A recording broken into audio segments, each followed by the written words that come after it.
नमस्कार. मी जाधव वसंत काशीनाथ जाधव सर या नावाने माझ्या या प्रभागामध्ये ओळख आहे.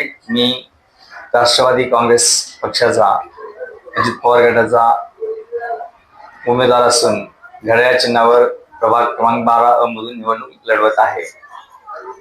खरं तर मी आधीपासून भारतीय जनता पार्टीमध्ये काम करत होतो. अनेक वर्ष काम केल्यानंतर त्या ठिकाणी ऐन वेळेला माझी उमेदवारी नाकारल्यानंतर मला अजित पवार गटाकडून उमेदवारी देण्यात आली.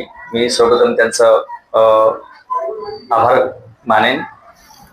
मी खरं तर गेल्या 20-25 वर्षापासून या प्रभागामध्ये कार्यशील आहे, परंतु करोना काळानंतर मात्र पूर्ण वेळ समाजसेवेमध्ये मी रमलो आणि या प्रभागातील अनेक समस्यांना वाचा फोडण्याचा मी प्रयत्न केलेला आहे.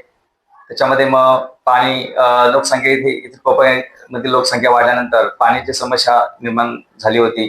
अनेक ठिकाणी पाणी कमी भेटत होतं. त्या समस्येवरती मी भर दिला आणि प्रशासनाशी पाठपुरावा करून येथील बऱ्यापैकी पाणी समस्या मिटवण्याचा मी प्रयत्न केलेला आहे. त्याचप्रमाणे इथे लोकसंख्या वाढल्यामुळं ड्रेनेज लाईनचा पण खूप मोठा प्रश्न होता. त्यासाठी सुद्धा मी सातत्यपूर्ण पाठपुरावा करत होतो आणि अगदी आयुक्त असो, मंत्री असो, त्यांच्यापर्यंत जाऊन मी सातत्याने पाठपुरावा केल्यामुळे आता हे काम सुद्धा मंजूर झालेलं आहे. येत्या काही दिवसामध्ये येथील ड्रेनेजची कामं सुद्धा होणार आहेत.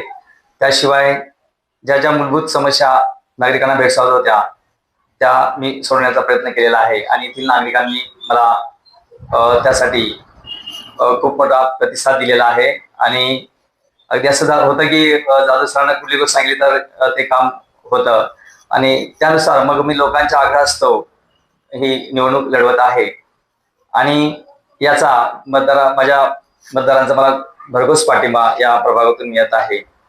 खरं तर निवडल्यानंतर ह्या समस्या अधिक मला सभागृहात मांडण्याची संधी मिळेल आणि त्यामुळं अधिकाधिक समस्या सोडवण्याचा मी प्रयत्न करीन आणि लोकांचा हा विश्वास माझ्यावरती आहे तोच मला ही निवडणूक जिंकण्यासाठी मदत करेल याची मला खात्री वाटते. सर, नक्कीच आता तुम्ही प्रचार करताय, तुम्हाला उमेदवारी मिळाली आहे, तुम्ही अगदी कल्याणमध्ये प्रभाग क्रमांक 12 मध्ये प्रचार करत आहेत, तर तो करत असताना काय लोकांचा काय प्रतिसाद आहे? लोकांचा भरघोस प्रतिसाद मिळत आहे मला आणि अगदी आमच्या रॅलीला वगैरे प्रचंड स्वतःहून लोक उपस्थित राहतात.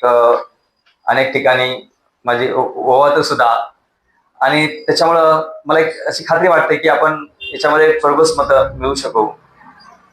आणि खरं तर ही लढाई धनशक्ती विरुद्ध लोकशक्ती अशा प्रकारची आहे असं मला वाटतं आणि यामध्ये माझा विजय निश्चितच होईल याची मला खात्री वाटते. कारण कसं होतं, याच्या आधी सुद्धा जे फक्त धनशक्तीने मजबूत असतात अशी लोक परत इकडे या वॉर्डमध्ये फिरकत नाहीत आणि मग लोकांची कामं रखडली जातात आणि त्यातूनच मग माझ्यासारखा इथे समाजसेवक तयार होतो आणि मग त्यांच्या मागण्यांना न्याय देण्याचं मी काम आतापर्यंत चांगलं केलेलं आहे. त्याचा मला निश्चितच इथे लाभ मिळत आहे. तर मतदारांना काय आवाहन करा? मतदारांना मी एक नम्र आवाहन करेन की आता शेवटचे काही दिवस राहिलेले आहेत, त्यामुळं लोकांना आमिष दाखवली जात आहेत.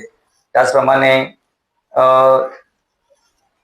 दबावही त्यांच्यावर येत आहे. तर माझं मत आहे की तुम्ही कुणाच्याही दबावाला न चुकता मतदान करा आणि त्यामध्ये आपला विजय निश्चितच होईल. कारण कसं असतं, शेवटच्या क्षणी आमिष दाखवून मतदारावरती दबाव आणून आपले पत्रामध्ये मतं पाडण्याचा प्रयत्न होतो. तर मात्र मतदार बंधू भगिनींनी न घाबरता, दबावाला न झुकता मतदान करावं अशी मी त्यांना कळकळीचं आवाहन करेन. मतदारांना आवाहन करू इच्छितो की येत्या 15 तारखेला सकाळी 7:30 ते सायंकाळी 5:30 वाजेपर्यंत मतदान आहे. त्याच्यामध्ये तुम्ही स्वयंस्फूर्तीनं जाऊन भरघोस मतदान करा. माझ्या व्यतिरिक्त प्रभाग 12 मध्ये माझं 2 नंबरला घड्याळाचं हे चिन्ह आहे. त्याच्या पुढील बटन दाबून तुम्ही मला आणि माझ्या सहयोगी जे साथीदार आहेत, उमेदवार आहेत, त्यांना सुद्धा तुम्ही भरघोस मताने निवडून द्यावं असं मी नम्र आवाहन करेन.